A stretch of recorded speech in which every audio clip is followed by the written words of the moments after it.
Muy buenos días a todos los que nos acompañan este martes 13 de octubre, el día de hoy, como el segundo día del evento del segundo foro de acuicultura, del foro de acuicultura, con la temática de moluscos, tenemos una serie de invitados de nivel internacional.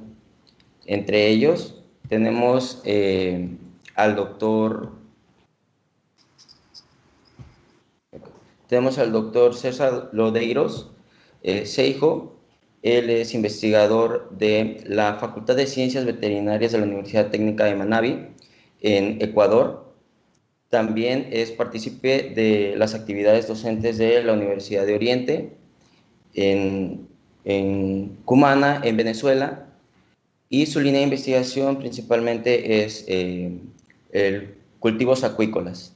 También tenemos de invitado al profesor doctor Rubén Araya, el cual es investigador asociado a la Universidad de Antofagasta en Chile, así como actualmente funge la función de decano en la Universidad de Antofagasta de Ciencias del Mar y Recursos Biológicos. Su línea de investigación abarca la ecología microbiana, usos de microorganismos como herramientas biotecnológicas, probióticos y fagos, así como su actual investigación en la producción de perlas en abalón, lo que acá en México conocemos como abulón. Así también tenemos invitado al doctor José Manuel Mazón Suástegui. Él es perteneciente al Centro de Investigaciones Biológicas del Noroeste, ubicado aquí en La Paz, en Baja California Sur, en México, y su trabajo principalmente está enfocado en el desarrollo de tecnología acuicultura. La línea de investigación actual del doctor Mazón Suástegui está enfocada en el uso de homeopatía como una alternativa en la acuicultura, así como otros trabajos enfocados en biología, nutrición y reproducción de invertebrados marinos, al adicionar dietas naturales o artificiales. Bueno, doctores, muchas gracias por acompañarnos el día de hoy. Es un placer tenerlos. Esta pandemia no nos hace posible tenerlos presencialmente, pero eh, esta vía digital nos permite que su conocimiento llegue a varias partes de este globo terráqueo, y me gustaría empezar esta plática por recordarles eh, a nuestra audiencia que puede encontrar los links de registros en el chat en línea, que lo van a encontrar en la parte inferior del Facebook Live si nos están siguiendo por la página de Bioingeniería en Acuacultura. Y también les pedimos de manera más atenta que para tener un registro mucho más dinámico nos dejen su nombre completo y sus correos electrónicos.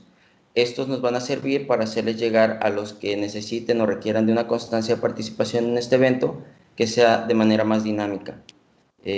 También pueden dejarnos las preguntas que vayan surgiendo de acuerdo a cada una de las líneas que estemos planteando en este foro. Principalmente vamos a hablar de un poco del trabajo que los doctores hacen en cada una de sus universidades o centros de investigación. Así también vamos a atender algunas preguntas que han surgido de los estudiantes de la carrera de Bioingeniería en Acuacultura, perteneciente al Departamento de Pesquerías de la Universidad Autónoma de Baja California Sur, la cual funge como anfitrión en este evento. Y finalmente vamos a atender todas las preguntas que sean relacionadas directamente de las temáticas y que nos hagan llegar por medio del chat. Bueno, con esto vamos a dar inicio a este segundo día de foro, y me gustaría invitarlos a que nos comenten de una manera breve cuáles son sus líneas, cuál es el trasfondo, cuáles son los organismos que han trabajado y principalmente qué es lo que están trabajando actualmente. Podríamos empezar por eh, eh, el doctor Rubén Araya, por favor. Hola, buenos días a todos. Buenas tardes si hay alguna persona escuchando por esta latitud acá en el hemisferio sur. Y acá ya son las 15 horas, las 16 horas, ¿sí?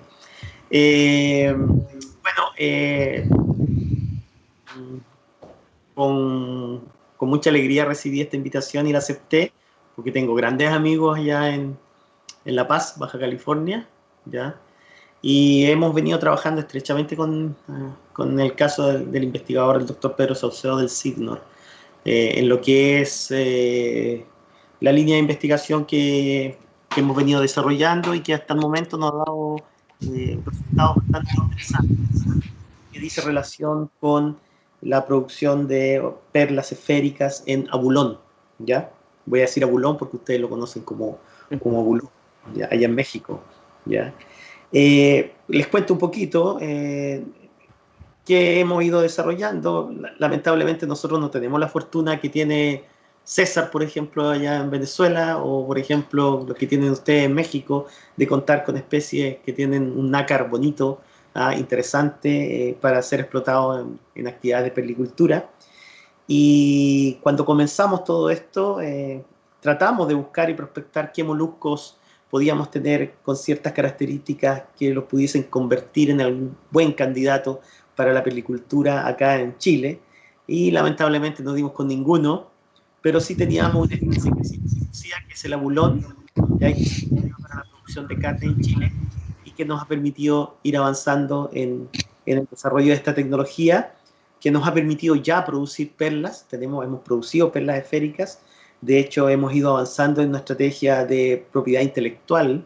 Ya tenemos obtenida la patente en Chile y tenemos la patente también, hace 2 meses nos otorgaron la patente de propiedad intelectual en Australia, por lo que la de Nueva Zelanda ya también se viene muy pronto.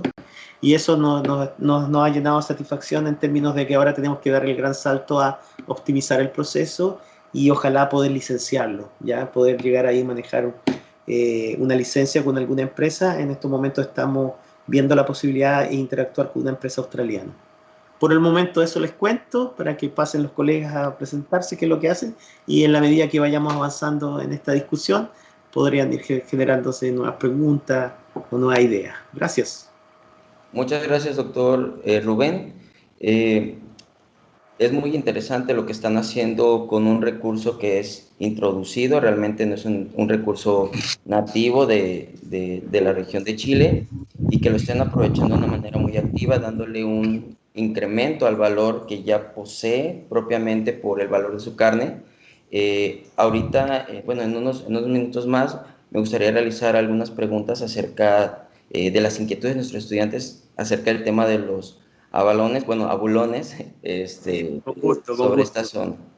Me gustaría continuar con el doctor César Lodeiros, el doctor César Lodeiros que tiene un gran historial en las tecnologías y manejos de organismos bivalvos principalmente, sin temor a equivocarme. Nos podría platicar acerca de un poquito de su trayectoria. Sabemos que es muy extensa, pero nos podría contar un poquito de su trayectoria, doctor. No tan extensa como la de los colegas. De todas maneras, buenos días, buenos mediodías, buenas tardes y buenas noches, creo yo también. No sé si alguien estará en las madrugadas por ahí también viendo, no sé si en Asia o si no me equivoco o algo por el estilo. Pero bueno, las cosas que nos está regalando el COVID es esto, que nosotros lamentablemente no nos estamos tomando un Tecate, una cerveza Tecate, pero sí podemos conversar, pues. Entonces, y con mucho gusto y así como lo dijo el compañero Araya, pues también recibí con mucha felicidad esta invitación porque comparto muchos amigos también y sé lo importante que es para los chicos, sobre todo la gente nueva que se está iniciando en ciencia, investigación y quiera hacer su profesión de biólogo como su carrera de vida y tal. Yo la hice, yo tengo 36 años de experiencia laboral, un poquito menos que las de mi amigo José Miguel, José Manuel, creo yo, no sé. Entonces, más que todo he trabajado en el Caribe, en Venezuela, con muchas especies. No es César Lodeiros, es un grupo de investigación al cual yo coordiné y hemos trabajado en diferentes, en biología, en fisiología, y más que todo en adaptar técnicas de cultivo a unas 15 especies de moluscos en el Caribe. Estamos en los trópicos hay muchísimas más especies que en las zonas templadas y tenemos esa facilidad pues de ver, ¿no? concentrándonos un poco también en la producción a nivel de hatchery, pero de ostras perleras más que todo. Y eso fue más que todo unos 25 años que he trabajado en el Instituto Oceanográfico de Venezuela. Luego el gobierno de Ecuador me ha llamado por un programa que se llama Prometeo para trabajar en Ecuador y para mejorar las universidades, y estuve por unos 2 años y medio, algo así, 3 años, trabajando en el Centro Nacional de Acuicultura e Investigaciones Marinas, y ahí también trabajamos tratando de hacer paquetes tecnológicos de cultivo, de producción masiva, por ejemplo, de espóndilos o de ostreidos, la ostra que ustedes tienen por allá. Lamentablemente esa gran ostra no está en Chile, pero es una ostra tropical, que es Triostrea prismática, y de la cual pues el SENAIN, gracias a estos estudios que iniciamos con un gran equipo, pues está produciendo semillas, y como está produciendo semillas pues de otras especies, y de Spondylus, por ejemplo, que es también un gran logro, porque hay un programa de reforestación, de restauración ecológica del Spondylus, ¿no? Y en todos estos aspectos pues he trabajado. Ahorita me encuentro trabajando en una universidad de Ecuador, ya fijo por aquí, debido a los problemas que todos conocemos de Venezuela. Ecuador me ha dado pues dignamente pues la oportunidad de continuar con mis investigaciones, y estamos trabajando con ostras y ostras perleras. Estamos haciendo perlas maves también en estuarios, que nunca se había hecho, con unos resultados extraordinarios en cuanto al tiempo y la calidad. Eso no lo hemos estudiado tanto porque estamos comenzándolo, pero sí tenemos unos resultados extraordinarios para ello. Y bueno, eso es en líneas generales pues lo que estoy haciendo en estos momentos. Muchísimas gracias, doctor. Realmente su trabajo es muy conocido. Ha trabajado, y ahorita vamos a tocar el tema de las ostras perleras, la afinidad por este tema y por ser un recurso precioso, muy valioso, y tener tantas especies que se pueden aprovechar de este modo. Sería muy importante que pudiéramos extender la información más adelante. También tenemos algunas preguntas ahí relacionadas. Los estudiantes realizaron preguntas específicas para cada uno, entonces vamos a tener un buen rato de charla. En este sentido, doctor Mazón, usted está trabajando en el CIBNOR. Se conoce que trabajaba con la parte de nutrición, pero lleva unos años trabajando con una línea novedosa, al mismo tiempo controversial, pero que hasta el momento ha sido un buen aliado para la producción de moluscos bivalvos específicamente, sin temor a equivocarme. ¿Nos podría hablar un poquito de su trayectoria acerca de esta línea que ha estado trabajando? Bueno, sí, Andrés, y a todos ustedes, buenas tardes. Gracias por la invitación.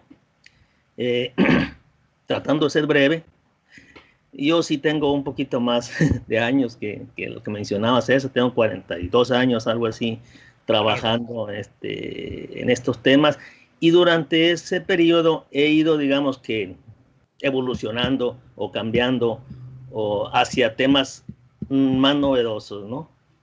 Inicialmente mi formación es de tecnólogo, me dediqué a cuestiones de producción, diseño de laboratorios ostrícolas, diseño de prototipos, sistemas de producción, básicamente para moluscos bivalvos, evaluando por un lado dietas artificiales, dietas naturales, básicamente con ostreidos, como gigas, cortesiensis, con pectínidos como la almeja catarina, como la almeja mano de león. Después, posteriormente, digamos, durante esa etapa, digamos, yo estaba más bien en los temas de producción que de investigación. Entonces me dediqué más bien a lo que es la talacha, el trabajo, digamos, de laboratorio, de campo, ¿no? Desde hacer zanjas hasta cortar tubos de PVC para armarlas o trabajar fibra de vidrio, ¿no? Cuestiones de ese tipo.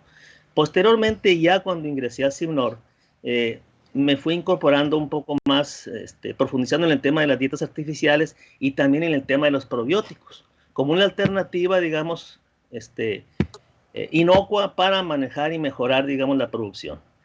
De ahí, posteriormente, me fui hacia el tema de la homeopatía acuícola y agrícola incluso.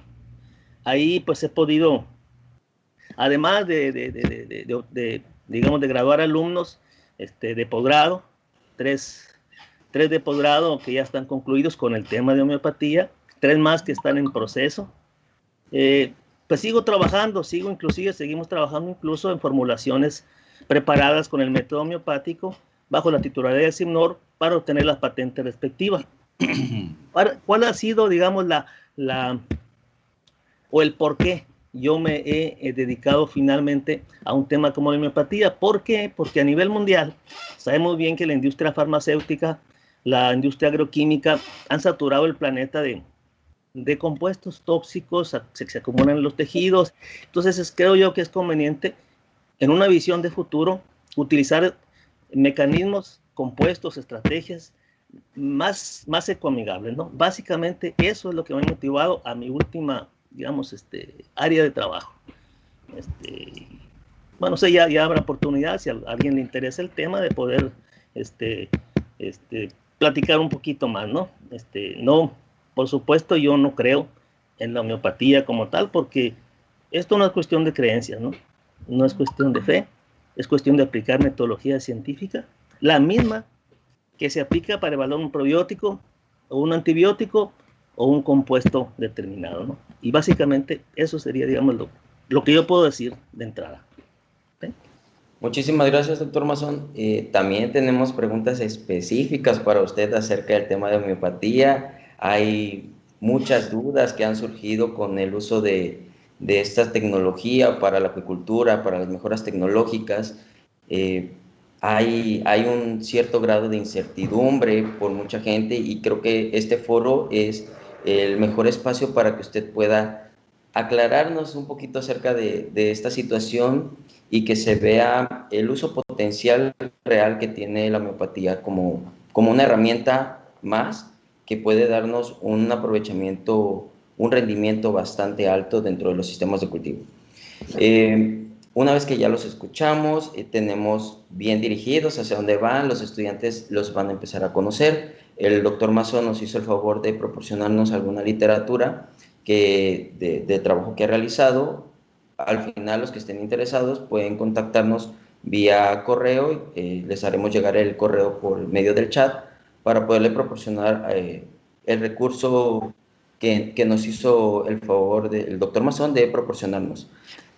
Sabemos que el grupo de los moluscos es muy diverso. Tenemos 7 clases dentro de este filum, dentro de los cuales los más importantes o los más cultivados van a ser el grupo de cefalópodos, donde encontramos los calamares, algunos octópodos, los pulpos principalmente, el cultivo de Octopus vulgaris, que es muy popular. En México se están realizando cultivos de Octopus maya. Hay gran avance en cuanto al cultivo, principalmente de octópodos. Tenemos los gasterópodos, que también es un grupo importante. Digamos que los voy describiendo conforme a la importancia. No hay tantas especies cultivadas a nivel comercial, pero las que están representan una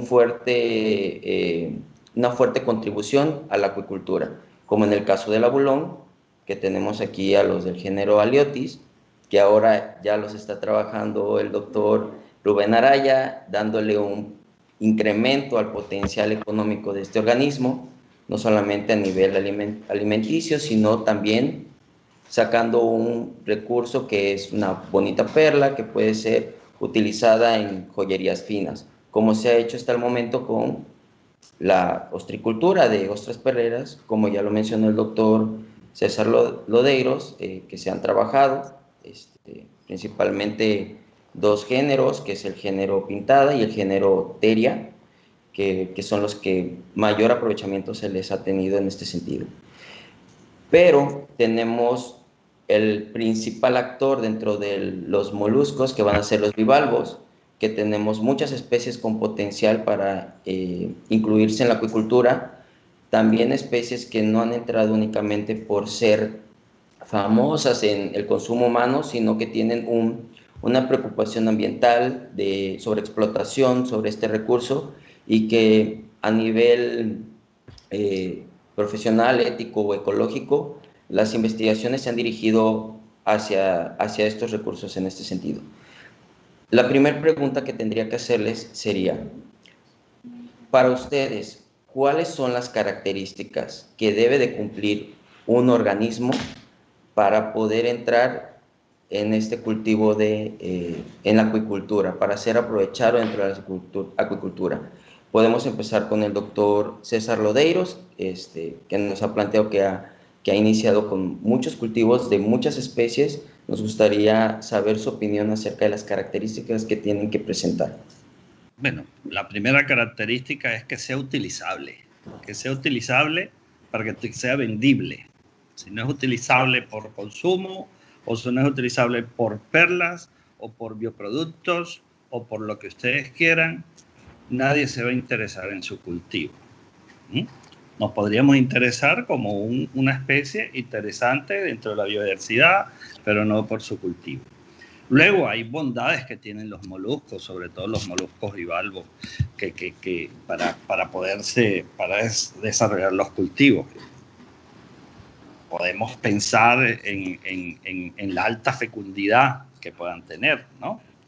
Alta fecundidad como tienen, por ejemplo, Triostrea prismática tiene una fecundidad de unos 65 millones de huevos, ¿entiendes? Eso es muchísimo mayor que cualquier pez o que cualquier crustáceo por algo.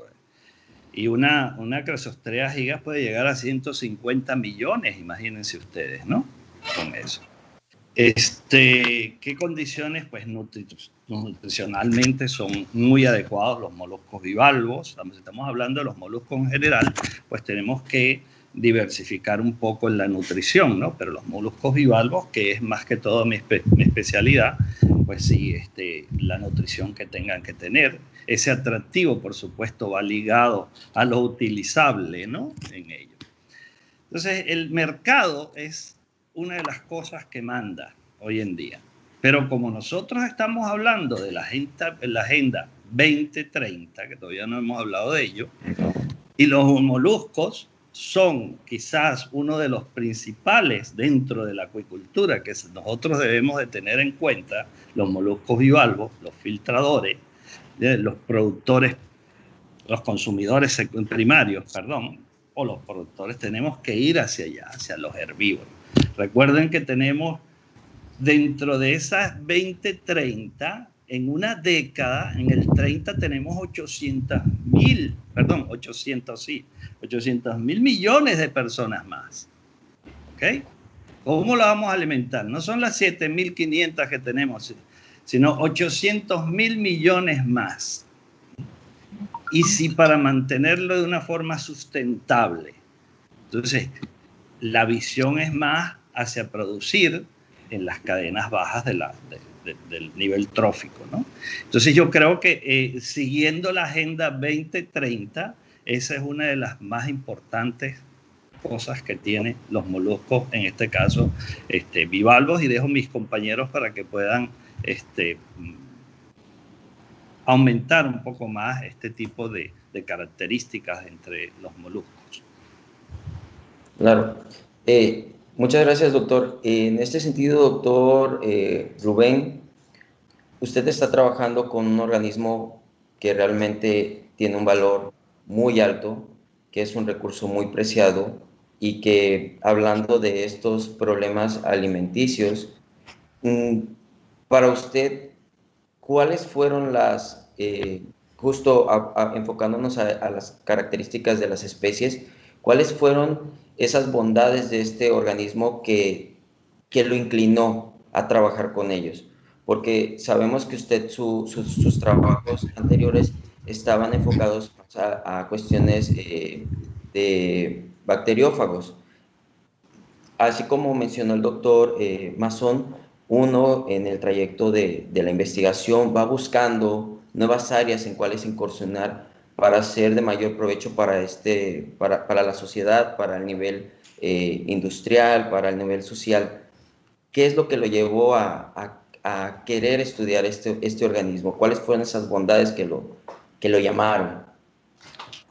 Bueno, antes que nada, quizás complementar un poquito lo que señalaba César. Yo creo que también es importante que que este molusco que nosotros vamos a cultivar, aparte que tenga un interés en el mercado, que tenga un valor determinado, también que crezca rápido, que sea de rápido crecimiento, porque tenemos otros moluscos que crecen muy lento. Entonces, desde el punto de vista de la inversión para después tener una producción, ahí también eso, en el polinomio también eso es importante. En el caso nuestro de la producción de perla en Avalones, y en el caso más que nada de la acuicultura chilena, nosotros, la acuicultura en Chile, si bien es cierto, en el contexto mundial tenemos un peso más o menos importante en términos de producción, pero principalmente nosotros nos destacamos por importación de especies y por la copia de tecnología, ¿ya? Lo que también nos ha significado una serie de problemas, ¿ya?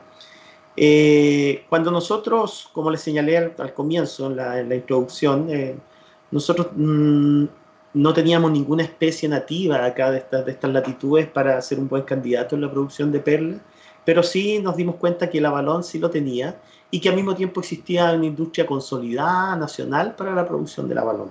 Ya Chile ocupa uno de los primeros lugares, cuarto, quinto, no recuerdo exactamente, pero hasta el año pasado, antepasado, la producción era de 1000 toneladas ya de abulones. No obstante, cuando César dice qué pasa con la Agenda 2030, también nos hace dar un giro en términos de que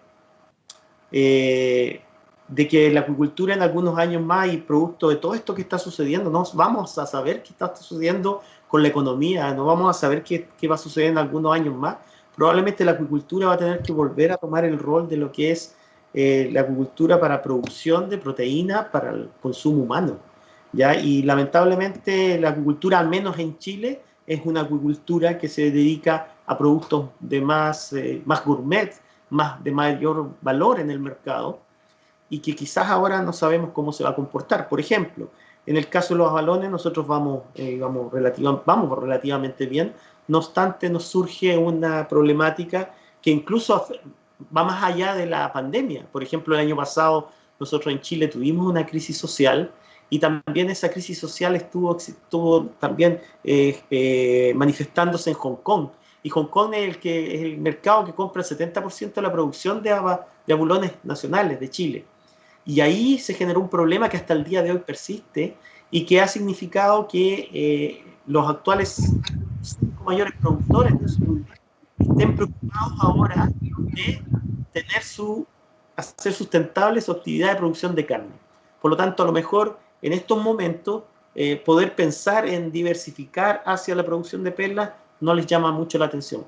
Pero al mismo tiempo que puede ser una problemática, también puede ser una oportunidad, porque de cierta manera probablemente si nosotros vamos mejorando nuestra eficiencia en la producción de perlas esféricas, perlas libres, abre una posibilidad en términos que a lo mejor el mercado de la carne no necesariamente va a ser principalmente mercado para el productor nacional o algún otro productor que esté en algún otro país productor de abulones.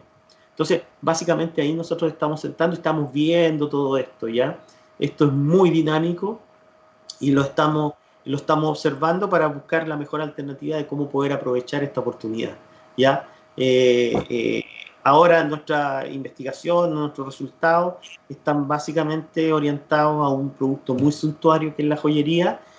Todavía nos falta mucho por recorrer en términos de que todavía no podemos llegar a establecer el precio de nuestras perlas, ¿ya? Porque eso, sin lugar a dudas, cuando nosotros viajemos a alguna feria en Hong Kong o Estados Unidos y mostremos nuestras perlas y nos digan, ya sabes que estas perlas pueden costar tanto, ahí recién en los productores nacionales o algún productor fuera de Chile podría interesarse en poder licenciar la tecnología.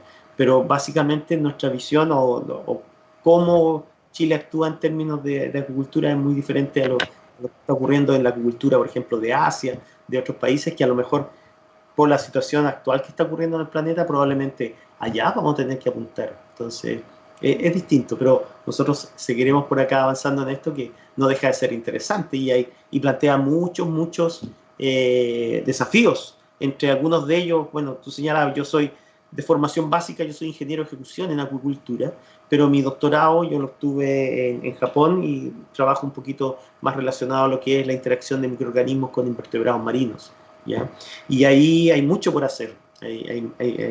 se viene toda una vuelta en términos de la interacción de los microorganismos con los invertebrados, la interacción de los microorganismos en los tejidos de los moluscos, por ejemplo, y ahí pueden haber ciertos procesos de cooperación, ya, de beneficio mutuo, en donde nosotros también podemos ir a explorar. ¿Por qué no pensar que a lo mejor uno de nuestros próximos objetivos es poder establecer qué pasa con la microflora bacteriana asociado al manto del abalón, que puede contribuir en un proceso de biomineralización, ¿ya? ¿Por qué no? También son alternativas y situaciones que van emergiendo en la medida que vamos avanzando, ¿ya? Doctor, muchísimas gracias, muy interesante. Aquí surgió una pregunta y creo que es pertinente. Preguntan cuáles son las especies que ustedes están trabajando y si hay alguna alternativa para una especie objetivo que ustedes hayan identificado para incluir en la región de Antofagasta. En el caso de Perla, ¿cierto? Bueno, solamente, sí, solamente nosotros tenemos el único recurso acá en Chile donde existe una industria consolidada y que es el abalón rojo, Aloetus rufescens, ya, que es el único que tenemos. Lógicamente, nosotros tenemos un desarrollo de una propiedad intelectual que básicamente se puede aplicar a otras especies, como por ejemplo en México el abalón azul, fulgens, por ejemplo, o en algún otro, por ejemplo, el abalón de labios verdes en Australia, por qué no decirlo, o cualquier otro. Anatómicamente son muy similares, no debería haber problemas en poder, porque nosotros lógicamente partimos en esto a partir de la experiencia que nos transmitió el doctor Pedro Saucedo, pero después tuvimos que empezar a ver cuál es la diferencia que tenemos entre un bivalvo y un gastrópodo, que son muy distintas. Y en términos de eficiencia también son muy distintas, porque por ejemplo, en el caso, aquí César me puede corregir, pero en el caso de bivalvo, un gran porcentaje de animales muere después de la cirugía, por ejemplo, del injerto. Pero en este caso, en los abalones tenemos menos del 1% de mortalidad. No obstante, tenemos el problema del rechazo, porque es un animal que tiene un pie muy grande, que siente algo que le incomoda y se tuerce y se mueve hasta que lo expulsa. Y ahí nosotros tenemos entre un 30-35% de rechazo, ¿ya? Y ahí vamos buscándole cómo podemos disminuir el rechazo. Pero en términos generales, y que lo que existía en el estado del arte respecto de perlicultura en abulones era básicamente la producción de medias perlas, pero utilizando técnicas que eran básicamente realizar orificios en la concha, lo que provocaba una alta mortalidad y al mismo tiempo un maltrato animal. En el caso nuestro es básicamente una cirugía que provoca un 1%, menos del 1% de mortalidad. Y eso es bastante importante, no solamente en términos de que protegemos al animal, sino que para el productor, y cuando tuvimos el primer acercamiento con un productor de abulones acá en Chile, él nos dijo, ya, pero ¿cuántos abulones se me van a morir? No, menos del 1%. Cuando recién le dijimos eso, ya, prueben con 1000 animales míos, pero yo sé que se va a morir menos del 1%. Ahí fue distinto a decirle que iba a tener una mayor mortalidad, ¿ya? Pero en el caso de la reflexión para los estudiantes o para los colegas en México, ustedes tienen el abalón azul, que indudablemente podría ser un excelente candidato para producir perlas, porque en este momento las perlas de abulón no existen en el mercado y el mercado está saturado por las otras perlas. Entonces, esta es la carácter exótica que podría ser. Claro, muchísimas gracias, doctor. Ahí surgieron algunas otras preguntas, pero las vamos a abordar un poquito más adelante para ya empezar a atender los puntos de acuerdo a la Agenda 2030. Pero vamos a continuar con el doctor Mazón. Doctor, usted no solamente está viendo el cultivo, sino cómo mejorarlo desde una perspectiva distinta, en este caso el uso de homeopatía. Hice un comentario anteriormente que era una técnica pues controversial para el uso humano, entre las personas que consideran que es un efecto placebo versus que no. Pero también nos hacía referencia a que la comprobación de los resultados para homeopatía están dirigidos con un seguimiento y pasos metodológicos que se utilizan de manera a rigor con otras pruebas, como puede ser para dietas, para probióticos, para prebióticos o cualquier otra solución que ya esté explícita en la acuicultura o que ya se utilice de manera rutinaria. En este caso la homeopatía es algo novedoso. ¿Nos podría explicar dentro de la aplicación de estas especies ya existentes o especies con potencial, ¿cómo está aplicando la homeopatía? Sí, ok, Andrés, mira, primero, antes que entrar en ese tema específico de la aplicación, me parece que es interesante, es el enfoque que tengo y que comparten muchos colegas. Sobre todo de aquí al futuro, el tema de la sustentabilidad es sumamente importante a nivel mundial. Comentaba que durante muchos años, pues la industria farmacéutica, la industria agroquímica, ha bombardeado prácticamente a los cultivos agrícolas o acuícolas con sustancias que todavía inclusive siguen siendo residuales en el ambiente, ¿no? En, en ese sentido, es necesario pensar, considero, en un sistema de producción, cuáles son los elementos que ingresan al sistema y cuáles son los elementos que se desechan del sistema, ¿no?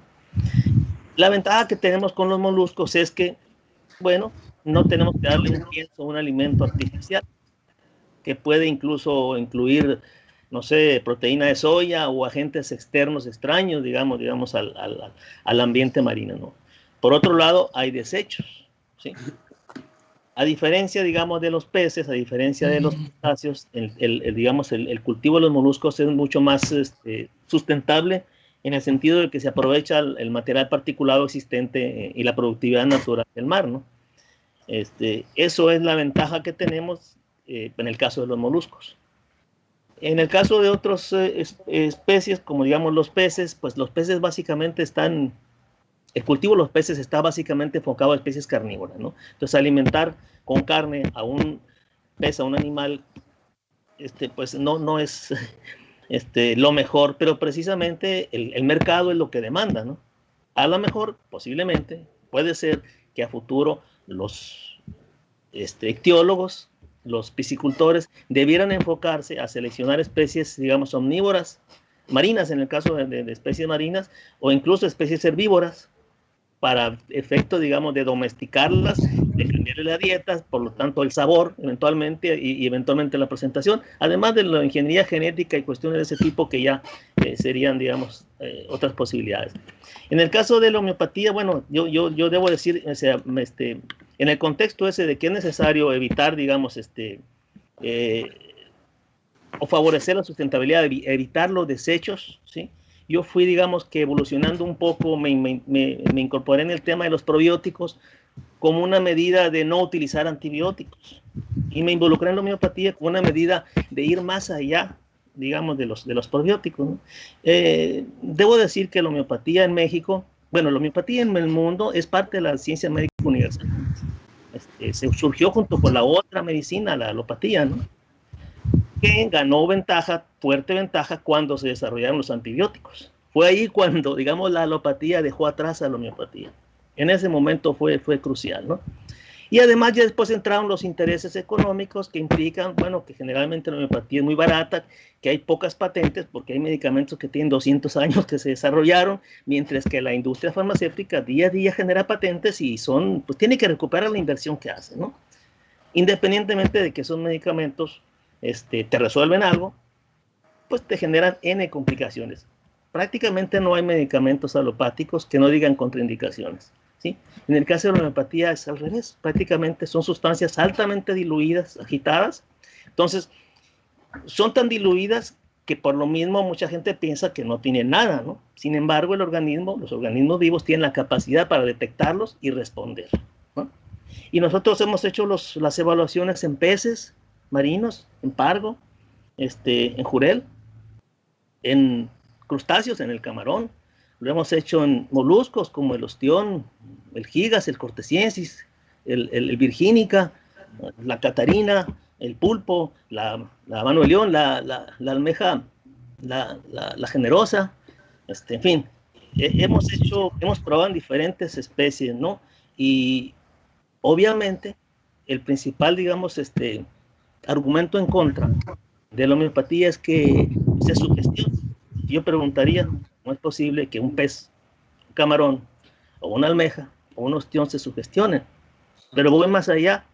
¿Cómo es posible que una semilla de chile, de chiltepín, de tomate, de pepino o de frijol se sugestione? O sea, algo tiene que haber. No podemos ser tan cerrados como para negarlo tan categóricamente. Debemos entender que la ciencia se basa en paradigmas. Y los paradigmas se mantienen mientras expliquen la realidad. Cuando ese paradigma ya no es suficiente, pues es necesario generar otro y dar la oportunidad, por lo menos, de demostrar que hay cosas que no sabemos y que hay cosas que la ciencia actual no explica. Muchas gracias, doctor. Hablando de los paradigmas y la respuesta tan diversa que pueden tener estos homeopáticos y relacionándolo en un punto crucial de la acuicultura, que es la reproducción, que es muy importante, que normalmente en algunas especies se batalla para poder hacer reproducción en laboratorio, para poder llevar a cabo maduración. Tengo la noción de uno de sus trabajos donde incluso los homeopáticos han influido en cuestiones reproductivas al incrementar la madurez dentro de un sistema que está cultivado de la manera rutinaria, es decir, no puede tener influencia por un factor adicional que ya no sé, que se haya implicado antes, es decir, normal. Lo adicional son los homeopáticos. Y la respuesta fue que hubo un proceso de maduración. Y dentro de nuestro modelo metodológico, todas las investigaciones siempre van acompañadas de una prueba control, es decir, un grupo que nos va a servir de testigo. Bajo este argumento, la homeopatía no puede ser manipulada o no se puede increpar que va a ser manipulada con una respuesta placebo, porque realmente los animales no van a poder tener un razonamiento para saber que se les está dando algo.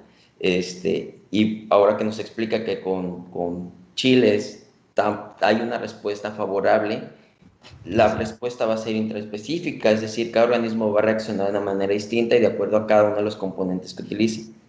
La homeopatía, a lo que puedo ver, es que nos permite jugar con muchas variables de respuesta, porque tenemos muchísimos productos que pueden ser utilizados en la homeopatía, desde el ámbito herbolario, que es lo que entiendo, desde la herbolaria, hasta productos que no podríamos pensar. ¿Cuál es el producto más, tal cual lo voy a preguntar como me realizaron la pregunta, cuál es el producto más exótico que ha utilizado como un recurso homeopático? Bueno, tal vez exótico, no sé si sea la palabra más adecuada, pero el producto que estamos actualmente en proceso de patentar, de proteger en el INPI, el Instituto Mexicano de Propiedad Industrial, bajo la titularidad de CIMNOR, es un medicamento desarrollado por nosotros a partir de la dilución cereal y la agitación de extractos de vibrio, de especies de vibrio altamente patogénicas, ¿no? Y precisamente lo utilizamos. Uno de los principios de la homeopatía es que lo semejante se cura con lo semejante, no con lo igual, con lo semejante.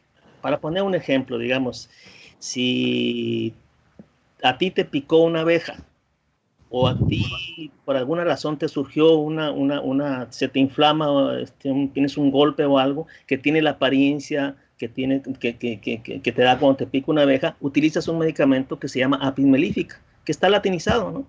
Y es un extracto del veneno de la abeja diluido cerealmente y agitado, y te tomas ese medicamento cuyo efecto en dosis masiva es igual a lo que tú tienes y te cura precisamente ese problema. En el caso nuestro, lo que logramos con estos nuevos productos de vibrio parhemolíticos y alginolíticos es precisamente incrementar la respuesta inmune de los organismos. Y lo hemos visto perfectamente en moluscos. Pero otros productos, digamos, los medicamentos de uso humano, pues es que hay que ver que ahorita comentabas que la herbolaria es una cosa muy distinta. Es muy distinto una infusión a un medicamento, a un remedio herbolario, a un medicamento homeopático. El medicamento homeopático tiene un registro en la Secretaría de Salud, tiene un código de barras, debe ser aplicado por un médico homeópata. Médicos homeópatas existen en el país, tienen su cédula profesional para ejercer como tal. La medicina homeopática es legal. Lo que pasa es que los intereses, vuelvo a los intereses de la industria farmacéutica, no permiten que suceda eso. que se dé ese mayor apoyo a la homeopatía. Pues ese es el principal problema, ¿no? Que esté el interés económico, ¿no? Justamente ahorita estoy revisando un manuscrito de un alumno de la Escuela Nacional de Medicina y Homeopatía que está analizando el tema legal. Por un lado, México tiene, digamos, el Politécnico Nacional y otras instituciones producen médicos homeópatas y también maestros y doctores en homeopatía. Pero por otro lado, digamos, se le da, digamos, ¿cómo se dice? Una acreditación a una persona que no tiene una carrera para que funja como homeópata. Esa es la contradicción que existe, pero es generada por los mismos intereses, ¿no? Déjame decirte además, volviendo al tema anterior, que lo que nosotros hemos detectado, digamos, en camarones, en peces, en moluscos, es que efectivamente podemos mejorar la calidad ovocitaria. Podemos tener ovocitos con 3, 4 nucleolos. Ya lo hemos visto en Catarina, por ejemplo. Podemos modular la microbiota intestinal en camarón, en peces, en moluscos, ¿sí? Podemos, obviamente, fortalecer el sistema inmune, retarlos con un patógeno y tener mejores resultados en términos de sobrevivencia, en términos de SOD y de otros indicadores, digamos, de la respuesta, ¿no? Y ya no se diga más del crecimiento de la supervivencia, ¿no? Entonces, esas son las evidencias con las que nosotros contamos y pues, no pedimos que nos crea nadie por creer, no, simplemente enfrentemos, digamos, científicamente el reto de demostrar que no es cierto, científicamente. No descalificar porque no tiene nada, ¿no? Sino decir, bueno, si yo no sé específicamente en qué punto está, digamos, la explicación, pues eso no quiere decir que no exista. Más bien, deberíamos de buscar la explicación más concreta, ¿sí? Pero efectivamente, lo principal del tema es que son tan altamente diluidas, digamos, las dosis homeopáticas, que pues todo el mundo dice que no hay nada, ¿no? Pero si le preguntamos a una planta de frijol, o a una planta de chiltepín, o de pepino, o a un ostión, o a una almeja, pues nos damos cuenta de que hay una respuesta, ¿no? Yo creo que sensatamente deberíamos de pensar en explicarnos por qué pasa eso, ¿no? Con metodología científica dura, estricta, nada más. Claro, por supuesto, es la forma de cómo se maneja la investigación, encuentra un paradigma e intenta darle una solución con base en diseño metodológica de experimentos donde vamos a encontrar qué está pasando con los organismos. Volviendo un poco al inicio de la plática, ya acerca de las características que debe cubrir un molusco, doctor César, salió una pregunta, me parece interesante, y sobre todo porque mencionó una especie que no tiene tanto desarrollo tecnológico como es Spondylus, y que sí tiene un problema, por lo menos acá en México, de extracción para las 3 especies que tenemos en Golfo y Pacífico, una problemática muy intensa, pero usted ha estado trabajando con el cultivo de Spondylus. Aquí la pregunta es, ¿cuáles han sido los retos al trabajar con esta especie? ¿Cuál ha sido la principal problemática para llevarla a cabo? Oye, esa es una pregunta muy importante y aquí tiene mucho que ver nuestro amigo José Manuel. José Manuel, yo siempre le estoy preguntando por la vasta experiencia que tienen ellos, y sin la ayuda de él y de muchos otros más no hubiéramos conseguido ningún Spondylus. Hay que estarlo claro en eso. Por supuesto, el trabajo. Spondylus, ¿qué es lo que ha pasado? Pues cuando nosotros vemos la morfología de Spondylus, vemos un pectinoide, vemos un pectínido. ¿Y qué hacemos? Pues vamos a aplicarle la tecnología de los pectínidos. Si todos se parecen, si a un Argopecten purpuratus y a un Argopecten gibus o a un Pecten maximus y tal, tienen un desarrollo larvario similar, muy similar. Lo que cambia es el tiempo. Pues se le aplicaba como a cualquier molusco, pues todas las tecnologías se mejoraran, qué sé yo, porque los Spondylus, como algunos otros moluscos, son muy diferentes. O sea, en cuanto a ser resistente, por ejemplo, a patógenos, son muy sensibles sensibles los espóndilos. Las vieiras también son sensibles. Crassostrea gigas es muy resistente. Las ostras son más resistentes que otras. Pero ¿qué ha pasado? Que nada, que desde los años 2003 están con espóndilos, inclusive en México, ¿no? Y en Estados Unidos y en otros, tratando de producir, y nadie producía espóndilos, por lo menos masivamente, ¿no? Unos 3 o 4 espóndilos. Y siempre nosotros tenemos que hacernos las preguntas, ¿por qué? ¿Y por qué? Porque ese es el método científico, simple y llanamente. Exacto. Nosotros vamos siempre a la tecnología, agarramos un animal y vamos a aplicarle. Cogemos tilapia y pues vamos a aplicarle la tecnología de tilapia. Y este que se parece a tilapia, vamos a aplicar la tecnología de tilapia. Pero se parece nada más, no es que sea tilapia. ¿Qué resultado? Que bueno, después de fallar varios intentos, la institución, el SENAIN y nosotros como Prometeo dentro de SENAIN, nos hicimos la pregunta, ¿qué pasa aquí? Vamos a estudiar la biología del organismo bien y vamos a ver qué es lo que pasa. Por lo menos con Spondylus limbatus. ¿Qué es lo que ha pasado? Que tiene un desarrollo larvario muy diferente al desarrollo típico de un molusco bivalvo. Molusco bivalvo, pues después de la fecundación, son peces, tiene su etapa pelágica que pasan todas esas fases de Beliger, larvas deos, las larvas que puedas tú llamarle embonada, y llega la pedibeliger, le ves el ojito, la mancha ocular y algunas características y se van a fijar.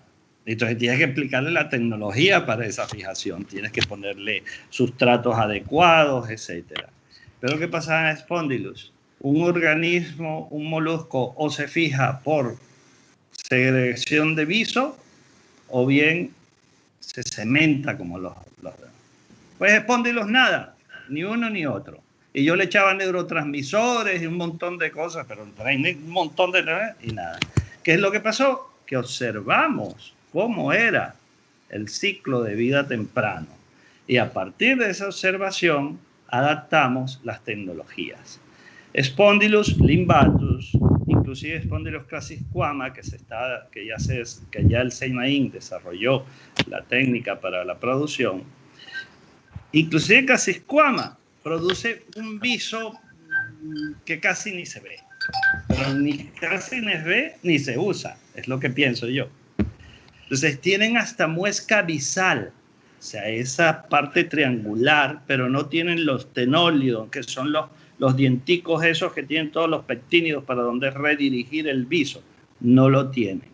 Entonces, es como algo vestigial esa muesca visal, pero no se fija, él desarrolla el pie aún más, se mantiene rectando durante 3 meses o hasta que alcance unos 3-4 milímetros, y es cuando se cementa, ni siquiera por viso. Entonces tú adaptas a eso, y eso fue que el SENAIN pues logró, o nosotros pues por supuesto, producir la tecnología de producción de espóndilos. El espóndilus es un organismo que en las décadas pasadas pues se le dio muy duro, se explotó por su carne y también por su concha, que es muy utilizable para joyería, ¿no? Y han agotado los bancos. Los 2 únicos países que tienen reglamento para esto es México y Ecuador, ¿no? En Perú todavía no, pero es que no hay abundancia tampoco. Pero pues actualmente sigue la veda, pero hay miles y miles de espóndilos que ya se están trasladando a ciertas zonas para que haya una restauración ecológica. No es nada fácil porque el espóndilo es muy lento como de crecimiento. Hablaba el amigo Araya del crecimiento, eso es muy importante. Y de cara al 2030, si en 10 años nosotros vamos a tener que escoger especies, ¿verdad? Para alimentar esos 800 millones, nosotros tenemos que buscar especies que crezcan rápido.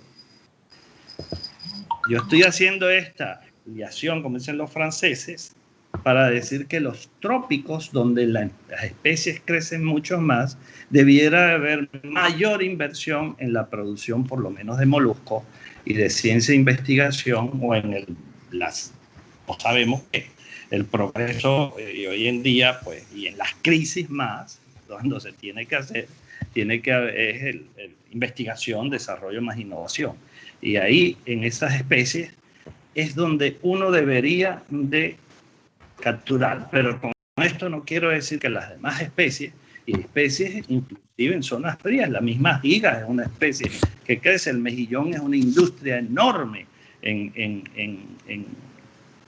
Chile, que estábamos hablando en un principio, Rubén y yo, sobre, oye, que esas especies son las que uno tiene que ver. Y en el sur de Chile, hay más en el norte de Chile, ahí también se puede cultivar mejillones, o la zona donde está, y no se está haciendo una industria de ello, pero sí con el chorito, etc.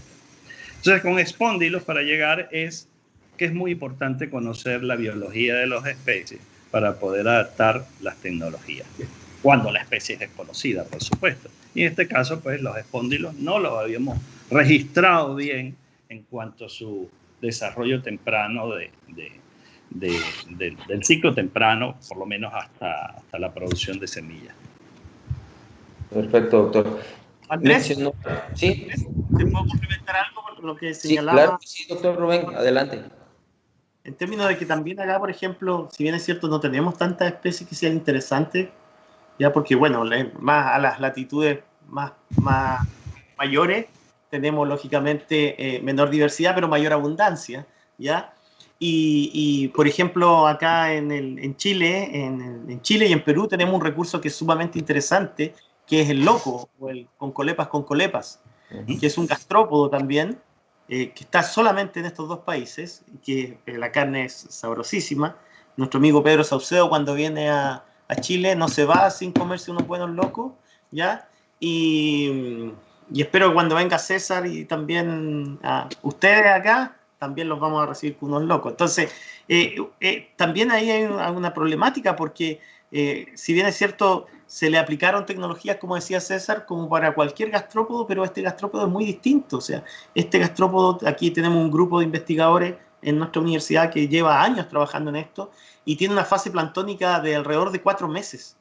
Entonces, ¿qué pasa en esos 4 meses? ¿De qué se alimenta? O sea, cuando el organismo está en el ambiente, lógicamente ahí tiene el menú para elegir lo que quiera, pero cuando lo cultivamos bajo condiciones ya artificiales, ¿qué es lo que come? ¿Qué es lo que hay? ¿Ya? Ahí es una serie de preguntas que son sumamente interesantes. Lamentablemente el loco es un carnívoro, ¿ya? Por lo tanto, ahí no cumple el requisito en términos de que producir 1 kilo de carne loco nos va a significar también poder depredar otros recursos también para poder alimentarlo, como ocurre con los salmonídeos, por ejemplo, que ya ahora le están dando harina de soya y algunas otras, pero que también no es tan eficiente. Entonces, lógicamente ese es el gran desafío. Exacto. Así es, doctor. Incluso una de las dudas aquí de los estudiantes es justo esa. ¿Cuándo partimos para que una especie sea cultivada? Particularmente de la extracción, es decir, muchas especies no son cultivadas porque en el ambiente natural hay una biomasa considerable que aún puede ser trabajada y económicamente hablando es mucho más barato que ellos estén extrayendo a que lo estén cultivando, porque cultivar, como ustedes mencionaron, implica una serie de estudios, desarrollo tecnológico, prueba y error hasta lograr optimizar un cultivo y mantener una estabilidad dentro de un cultivo, que puede deberse a algún proceso fisiológico que estamos pasando por alto y que lo hacemos evidente porque el resto de las especies no lo realiza, como en el caso del viso. Tiene viso, pero no es de utilidad, pero digamos que es un paso crucial dentro de la tecnología de laboratorio. O nos vamos a que puede ser alguna cuestión de 1 grado, 2 grados, 3 grados en salinidad que propician la fijación de la especie, o una oscilación en temperatura que puede modificar el desarrollo dentro del laboratorio para reproductores.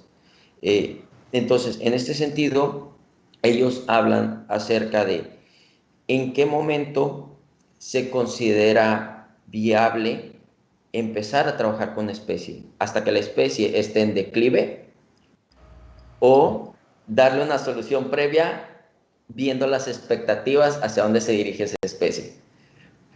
Justo porque hablamos del recurso y de cómo las instituciones no hay un recurso para trabajar con todas las especies que quisiéramos trabajar.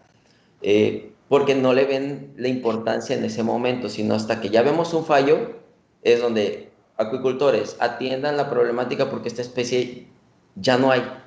Caso similar que nosotros tenemos el abulón, incluso ahora con la disponibilidad de Crassostrea gigas, que es una especie muy cultivada ancestralmente, pero tenemos una problemática. Entonces, ¿en qué momento decidimos que es una especie con potencial, independientemente de que crezca rápido, de que tenga características viables? ¿En qué momento adoptamos esa especie como una especie para cultivar? ¿Me podría contestar alguno de ustedes? Esta es libre para quien quiera contestarla. Mira, Andrés, como ya decíamos todos básicamente, al final el mercado es lo que te conduce, lo que te hace producir o no una determinada especie, ¿no? Yo siempre comento con las gentes que me lo preguntan, con productores, y yo les digo que existen dos opciones. Una que es la producción masiva para bajar costos, abatir costos, y la otra es producir poco y vender bien. Al final la ganancia puede ser igual, ¿no? Entonces, ahí está la diferencia, digamos, de cómo pienso yo, por ejemplo, que se pudiera trabajar con la Catarina, y se ha trabajado, de hecho, un poco también con la Catarina, con la mano de León, aquí en Baja California Sur. Hace, ¿qué será?, 15 años o una cosa así, las estadísticas nacionales pesqueras registraron la producción de callos, que son 2, 3 toneladas, una, no sé, la producción de semillas, pero fíjate nomás, Andrés, que era con permiso de acuicultura de fomento. O sea, realmente no eran actividades comerciales. Tanto la producción de semilla, que en ese momento lo hacíamos nosotros en el Centro de Transferencia Tecnológica del CIMNOR, pues fue justamente para desarrollar una nueva tecnología. Pero llegó, digamos, llegó a registrarse a nivel nacional. Yo en aquel momento pensé, bueno, de aquí en adelante, pues si hoy fueron 2 o 3 toneladas de callo anuales, después van a ser 20, 30, 20, 300, pero no. Son cosas que finalmente a veces no entiende uno por qué pasan. Pero bueno, evidentemente la pesquería, en el caso de la almeja catarina, también la pesquería digamos, es el principal contrapeso. Si hay producción pesquera, pues es más fácil ir a pescar y no arriesgar que ponerse a invertir desde la tecnología de producción de la semilla, la siembra, la engorda, XY, ¿no? Entonces, son dos actividades diferentes.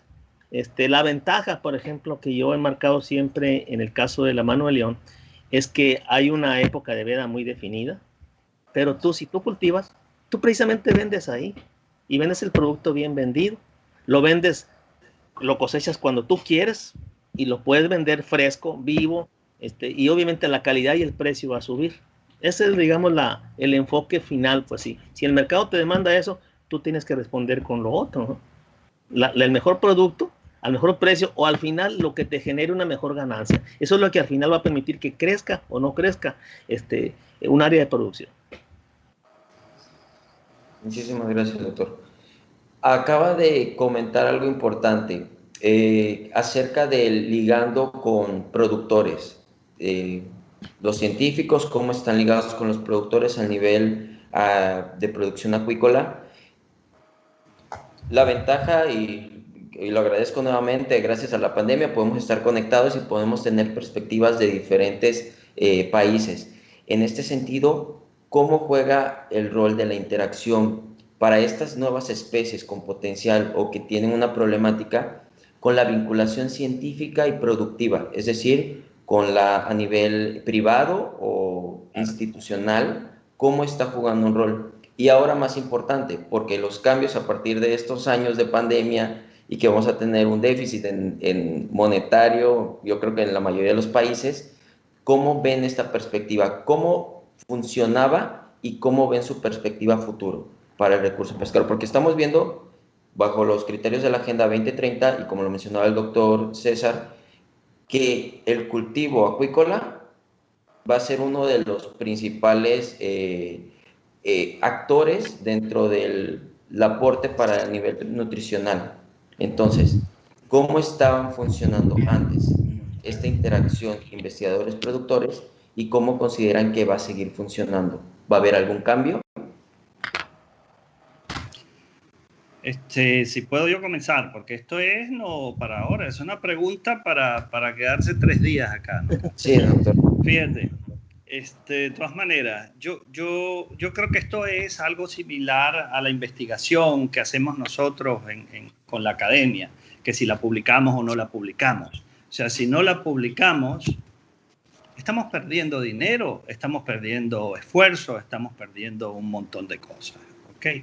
Es igual esto. El gobierno, sobre todo el gobierno y la empresa privada, y de esto conoce más Chile, porque sí, Chile sí tiene una política más del acercamiento de la empresa privada, gobierno e institución. Entonces, ¿qué es lo que tenemos que nosotros ver? ¿Cuáles son los roles de nosotros? ¿Por qué las cosas? ¿Por qué no ha pasado, como decía mi amigo Masón? ¿Por qué no ha pasado? Yo pienso es porque no cumplimos el trabajo. O sea, las universidades, nosotros estamos para generar conocimiento, para aplicar y hasta llegar, nosotros que trabajamos más en tecnología, llegar a un paquete tecnológico, pero aplicarlo ya no podemos. Eso tiene que hacerlo otros entes. Esos entes tienen que ser empresa privada, gobierno, con una cosa que se llama financiación, que sea para la empresa pública como para la empresa privada. Las dos, cuidado. ¿Okay? Pero entonces, esos son. Entonces, para mí los culpables a que no haya pasado o que no ha pasado no son las universidades, porque ahí está escrito qué es lo que hemos hecho y que el Spondi lo produce o no produce viso para que se dé y se genere toda la investigación, el desarrollo. Entonces, ¿qué hay que hacer? Un diagnóstico realmente responsable de nuestros políticos, ¿verdad? Y que ellos se pongan las pilas para esos 800 millones de personas más para darle de comer. Porque pues nosotros lo votamos para que ellos representen eso. Tienen que ser ellos. Nosotros no podemos, sino que los políticos vengan a dar las clases, porque nosotros damos clases también, ¿verdad?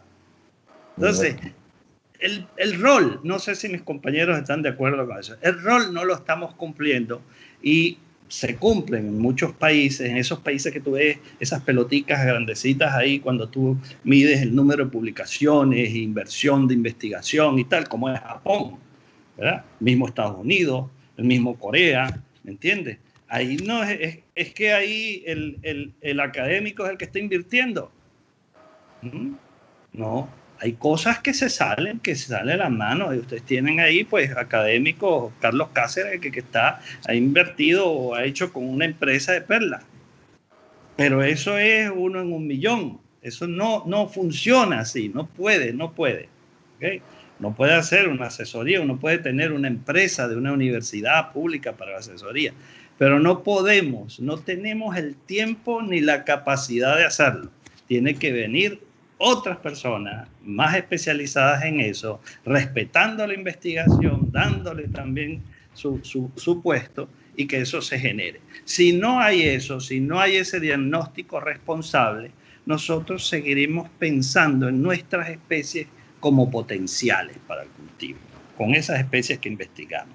Porque las que no son potenciales, porque ya ha llegado la empresa privada y se ha establecido. Esa es mi opinión en líneas generales. Doctor Rubén, ¿podría darnos su comentario ahora que el doctor Lodeiro nos acaba de explicar un poquito acerca de la situación en Chile? Bueno, a mí cierta medida, yo soy de una formación básica de producción, ingeniero en ejecución en acuicultura, pero también ahora soy investigador, entonces lo puedo ver del otro lado, ¿eh? Entonces, ahí me parece complejo cuando se mete el mercado, porque lógicamente el mercado y se meten los economistas, los criterios económicos de por medio, porque si bien es cierto en Chile existe una política de que la academia, en este caso, se asocie con la industria privada, pero no obstante a veces está mal diseñado, porque en el caso de la acuicultura yo creo que los economistas ven cuándo se va a producir el retorno de la inversión. Y en el caso de acuicultura esto es muy distinto a lo que es la minería, por ejemplo, en el caso de lo que yo veo en Chile, que Chile también su mayor Producto Interno Bruto es la minería. Entonces, Y ahí puedo ser un poquito crítico en términos de que sucede a veces que ya vamos a hacer un proyecto en 3 años. O sea, los instrumentos de fomento a veces son de 36 meses, 48 meses, cuando más. Ahora en Chile, estos han bajado 24, 30 meses, cuando más. Entonces, cuando sucede que un investigador dice que va a capturar los animales del ambiente, va a generar una línea de reproductores y posteriormente va a producir larvas, ¿de a dónde? Eso nunca se va a lograr. Tenemos que fijar los plazos 10, 15 años. Y en ese sentido la academia ha sido súper responsable de que esto tiene que irse cumpliendo de esa manera. Por lo tanto, yo creo que esto es un trabajo a largo plazo para que finalmente los intentos no sean fallidos, ¿ya? Y no nos peguemos no cometamos algunos errores, como por ejemplo cuando a veces hacemos introducción de especies y también atentamos contra la diversidad de nuestros recursos, ¿ya? En ese sentido, por ejemplo, a mí México me llama mucho la atención en términos de cómo protegen sus recursos naturales, ¿ya? Y quizás sucede también en Venezuela, entonces César. Pero, ¿por qué? Porque a lo mejor en el caso no está metido tanto la lógica del mercado. Entonces yo creo que la lógica del mercado hay que separarla un poquito más y hay que mirarla con una visión de más largo plazo, ¿ya? Porque todos estos procesos son lentos y a veces nosotros podemos agotarnos toda nuestra vida de investigadores en una determinada pregunta y nos la vamos a llevar en eso, pero vamos a ir contribuyendo exactamente. Claro, ¿ya? Así es. Así que eso es lo que yo considero. Por ello se generan líneas de investigación y muchos se preguntarán, ¿los investigadores tienen estudiantes? Ellos son los que siguen con el legado de trabajo y empiezan a buscar unas nuevas líneas de investigación que aporten a la línea principal, la función de los trabajos de investigación o las colaboraciones entre instituciones, como en este caso lo vemos claramente con ustedes tres, que colaboran a pesar de tener líneas de investigación distintas, llamémosle así, tienen colaboraciones intraespecíficas para apoyarse en el desarrollo tecnológico. Andrés, ¿me permite complementar algo? Sí, claro. Por ejemplo, este es el ejemplo muy relacionado a lo que realizamos acá con la pelicultura en Abulón. Y es que cuando nosotros comenzamos con esto, lógicamente siempre la visión debiese ser partir por entender los procesos biológicos, ¿cierto? Las preguntas básicas. Pero sucedió que en Chile, en esos años cuando comenzamos esto, el año 2012, el mercado, estos criterios nos llevaban a desarrollar paquetes tecnológicos y tecnología, básicamente tal. Entonces, en el caso del Abulón, nosotros partimos por desarrollar la tecnología y principalmente un esfuerzo en un 70% de desarrollar una tecnología y un 30% en responder cosas básicas. Pero resulta que nos ha ido bien en ese sentido, en términos de que logramos financiamiento para realizar esta investigación y avanzar hasta donde estamos. No obstante, ahora nos están emergiendo más preguntas básicas que tenemos que contestar para poder optimizar el proceso. Pero tuvimos que empezar al revés para poder tener financiamiento, porque si a lo mejor esta misma línea lo hubiésemos presentado en esos años bajo los criterios ya que se manejaban, nadie nos hubiera hecho caso ni nos hubiera financiado la investigación. O sea, ahí también hay que empezar a jugar con eso. Y tuvimos que partir por desarrollar una tecnología, por partir con desarrollar propiedad intelectual, ¿ya? Pero que al mismo tiempo ahora nosotros nos damos cuenta que tenemos que mejorar para hacer el proceso más óptimo y para poder encantar a un futuro inversionista, lógicamente. Entonces, ahí hay cosas. Y ahí los estudiantes son sumamente importantes también. Por ejemplo, ahora nosotros nos estamos relacionando con estos MBA de otras universidades para que tomen nuestro modelo de negocio de la producción de perlas como un sujeto de estudio para escalarlo en la estrategia de precio o la estrategia de la comercialización. Porque ahora vamos a un productor y el productor nos dice, ¿saben muchachos? A mí lo hallo bonito, perfecto, excelente, pero yo ya estoy viejo, estoy cansado, no me voy a dar el trabajo de ir a buscar los canales de comercialización de estas perlas, sino que yo quiero ya tenerlo listo. Entonces, ahí también tenemos que ir avanzando de a poco. Y quizás ahí me pueden complementar los colegas mucho más. Quizás a Manuel le está pasando lo mismo. O sea, yo veo que ya está avanzando en su propiedad intelectual para la producción de estas terapias utilizando homeopatía, pero en algún momento vamos a ver cuánto la utilizamos, cuánto va a ser el beneficio de esto, quién va a estar interesado en licenciarlo, etcétera. Claro, se trabaja con el fundamento, o lo que ustedes estaban trabajando es muy parecido a la ingeniería inversa, o sea, montaron y después empezaron a desglosar las problemáticas, no parten de una pregunta en particular con ciencia básica. Eso es algo que se ha visto en cuanto a la interacción de productores científicos. Los productores requieren producir para poder vender, comercializar y tener un ingreso, y se tacha a los científicos de que producen mucha investigación básica, pero al final de cuentas esa investigación básica es la que da sustento a los cultivos en laboratorio y que van a proporcionar en algún momento la materia prima para que estos cultivos extensivos en campo sigan funcionando. Ese es el sistema en el que realmente se está trabajando. Doctor Mazón, usted ha tenido mucha interacción con una especie en particular que la comentamos hace un rato, que es Crassostrea gigas, que tiene introducida, es una especie introducida acá en México, que tiene una comercialización bastante alta, pero que también tiene muchas problemáticas. Y no solamente problemáticas a nivel producción, sino a nivel interacción, investigadores, productores. ¿Nos podría platicar acerca de su experiencia en este sentido? Bueno, sí, Andrés. Nada más déjame primero hacer un pequeño cierre, podríamos decir, del tema anterior. Yo fui subdirector de vinculación y transferencia tecnológica en el CIBNOR, unos añitos por ahí, y mi papel pues, fue básicamente lo que me pidió el doctor Yuk, el padre del otro doctor Yuk, fue que fuera un enlace, justamente porque yo había tenido la experiencia de la producción, que fue un enlace con los investigadores, ¿no? Claro, ahora ya yo cumplí mi papel, ya estoy a gusto de nuevo en la investigación, pero en ese momento lo interesante, lo que quiero comentarles es que me di cuenta o confirmé que en general los investigadores somos un poquito soñados, somos un poquito idealistas, ¿no? Pensamos que lo que tenemos ya es un negocio, ¿no? Ya todo el mundo se puede hacer rico. Y no es así, ¿me entiendes? En realidad, hay un dicho que dice algo así como que cada simio a su liana, ¿no?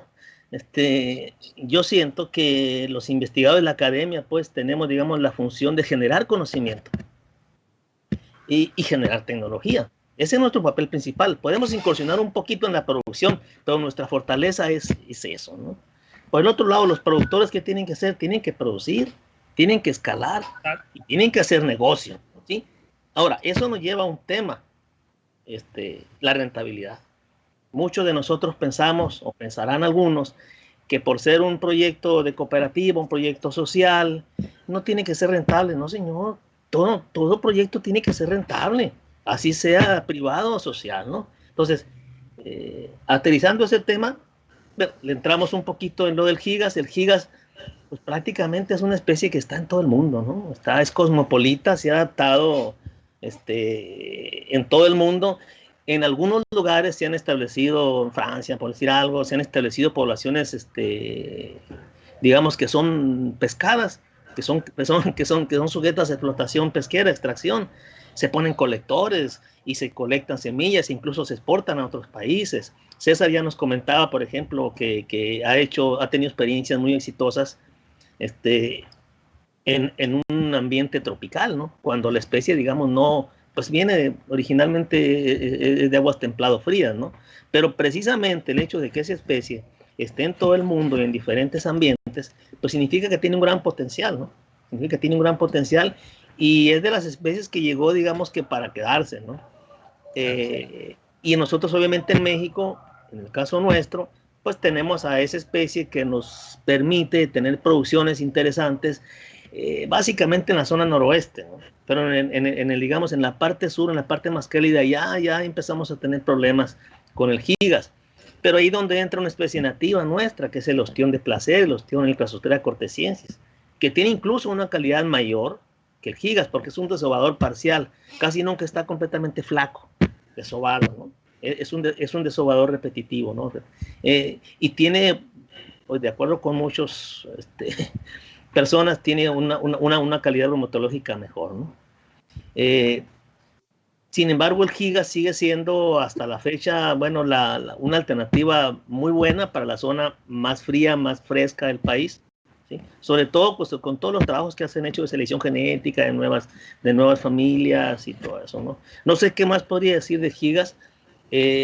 Siento yo que las especies, gigas puede ser, digamos, que la especie que permita, digamos, a las empresas sociales o privadas permanecer, sobrevivir, desarrollarse, pero siento que esas empresas tienen que desarrollar líneas nuevas con las especies nativas, aplicando el principio que les comentaba antes. Puede ser producir poco y vender bien, ¿sí? Producir poco y vender bien, esa es una posibilidad, ¿no?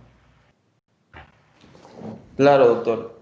Y redondeando la temática, si nos damos cuenta, hemos contestado varios puntos de la Agenda 2020 durante las preguntas. Una de las principales, que es la seguridad alimentaria, estamos viendo que los moluscos son un alto potencial para cubrir realmente hablando, por ejemplo, con el sector ganadero, el cultivo de moluscos es mucho más amigable, es mucho más accesible, incluso de ramas económicas considerables. Y en ese sentido también estamos dando un segundo punto a la Agenda 2020, que es problemas de pobreza, y sobre todo porque la línea es no solo ayudar al sector privado, sino también al sector rural, a la zona mucho más vulnerable, que no tiene inversión financiera grande para poder solucionar problemas de instalaciones, de cultivos, ni nada. Por este lado, la acuicultura, sobre todo de moluscos bivalvos, es muy plástica, es muy práctica. Desde usar un colector de malla específico para una especie a usar una jaba plástica donde puedan llevar a cabo sus cultivos. Entonces, la acuicultura en particular, y en particular de los moluscos, sí atiende varios puntos de la Agenda 2020. Por eso es importante que este sector político, que en todos los países pareciera que está viendo hacia otros extremos, pusiera principal enfoque. Y creo que el papel que ustedes están jugando como investigadores, resaltando las líneas de investigación, dando datos científicos y tecnológicos, es lo que en algún momento va a hacer que estos individuos regresen a ver y que vean la importancia. Es un trabajo loable el que se realiza por parte de los agricultores, por parte de ustedes, y en ese sentido me gustaría cerrar esta charla con preguntas de estudiantes y de personas que han estado en este foro. Sus trabajos, sus líneas de trabajo son diversas y eso ha generado varias preguntas. La primera pregunta que tenemos aquí es para el doctor Rubén y va enfocada a un comentario que realizó anteriormente, donde hablaba de la introducción de una especie nueva y los daños que podría ocasionar esta especie en un ambiente nuevo hacia los nichos ecológicos. ¿Cuáles son las estrategias que implementarían o que están implementando para no tener esta problemática? Bueno, de partida ahora las leyes de introducción de especies se han endurecido ya, tanto las leyes para introducir especies como también las leyes de protección de especies nativas, como por ejemplo el caso de México. Nosotros a veces estuvimos interesados en algunas especies que pueden estar en México, pero la Subsecretaría de México dijo, definitivamente no dejamos salir ninguna especie. Yo creo que está bien. Efectivamente, la importación de especies sí va a traer consecuencias. Nosotros las hemos sufrido. Y básicamente, bueno, por ejemplo, ahora estamos, si bien es cierto, la industria del abalón, para hacer precisamente lo que estamos conversando, tenemos una industria que ha sido relativamente exitosa, pero ya tenemos problemas porque la primera introducción de abalones para partir con el desarrollo del paquete tecnológico para la producción de abulones en Chile viene de no más de 20 o 30 familias. Y toda la progenie que existe actualmente en Chile que se exporta proviene de esa misma progenie. Y ya tenemos problemas, porque tenemos problemas de crecimiento, problemas de enfermedades, una serie de problemas porque nos falta tener nuevos pulsos genéticos, por decirlo así, pero ya está cerrada la importación de especies. Entonces yo creo que definitivamente considero que la acuicultura debe centrarse en las especies nativas, ¿ya? Y si pensamos en el desafío 2030, en donde la alimentación va a ser sumamente importante, y si estamos nosotros en Chile, en estas latitudes donde efectivamente tenemos menos diversidad pero mayor abundancia, tenemos que apuntar a esas especies que tienen mayor abundancia. Muchísimas gracias, doctor. Así es, y creo que esa problemática se ha visto reflejada acá en México, justo con la especie que comentamos con el doctor Mazón. Crassostrea gigas tiene un problema por justo esa pérdida de variabilidad genética que los ha hecho tener una problemática de ser más propensos a enfermedades, ser más propensos a enanismo, que se ha reducido. Y una pregunta también sería, doctor, ustedes no practican con triploidías o triploidías biológicas ni tetra, con abulón. No, con abulón no, nosotros no. Okay. Doctor Mazón, muchas gracias, doctor. Doctor Mazón, en este sentido, hablando de una especie que es introducida en Crassostrea gigas y que tiene una problemática grande con ser mucho más propenso a enfermedades, se plantea el uso de homeopáticos para una solución a esta problemática. Me comentaba que ya empezaron con algunos trabajos con Crassostrea, ¿no? Sí, sí hemos hecho un poco, realmente hemos avanzado poco con gigas, ¿no? Y pues siendo francos es porque digamos en gigas hay muchos investigadores trabajando diversos temas, ¿no? Entonces nosotros consideramos, bueno, vale más enfocarnos a trabajar con virgínica, por ejemplo, para mejorar, digamos, maduración sexual, desarrollo larvario, fijación, allá en el Centro Ostrícola Tecnológico de Tabasco. Es el primer laboratorio ostrícola comercial de México. Y bueno, tuve la fortuna de haber contribuido a su desarrollo mediante proyectos ProInnova con ACIT, ya funcionando ya completamente. También hemos trabajado con Cortesciensis. Yo sigo pensando que Cortesciensis es una especie emergente a la cual se le debería invertir. Se le debe invertir más investigación y más esfuerzo productivo, definitivamente, ¿no? Ahora, si el mercado te demanda gigas, bueno, y si finalmente te demandó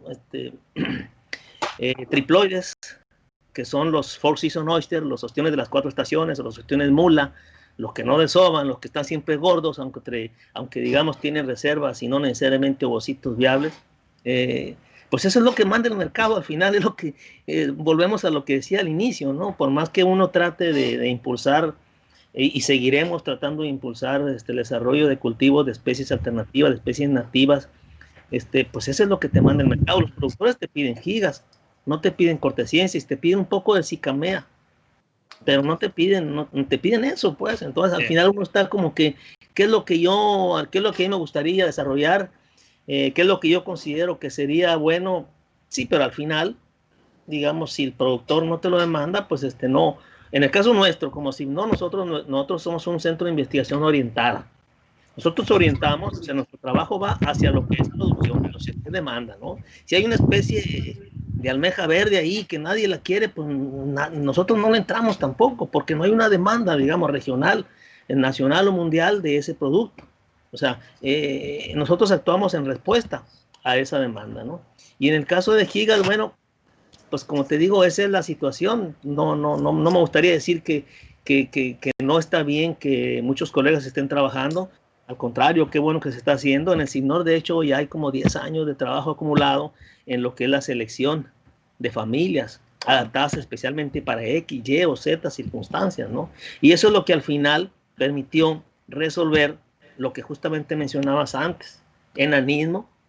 Yo cuando estaba en el laboratorio, bueno, también me tocó afortunadamente diseñar y echar a andar el primer laboratorio de ostrícola de Baja California Sur, por ahí en Bahía Magdalena, ¿no? Entonces, yo recuerdo que en esos tiempos, como rutina de producción, más o menos entre el 12-13% de la semilla la tamizábamos y la guardábamos en formol para efectos, digamos, de inventario, ¿no? Era recurso federal, pero eran enanos, eran digamos, ostiones de los cuales una parte, a lo mejor, porque hicimos las pruebas, lo llevabas al campo y podían desarrollar, pues. Pero ese enanismo era uno de los problemas principales. Otro problema principal era las mortalidades de verano. Desobaba el ostión y se moría, ¿no?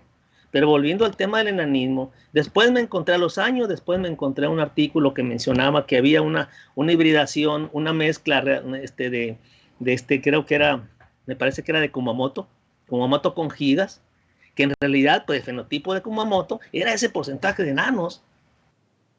Eso, bueno, me pareció, digamos, como que razonable, ¿no? Inclusive una institución, no como una universidad de Estados Unidos, seleccionó precisamente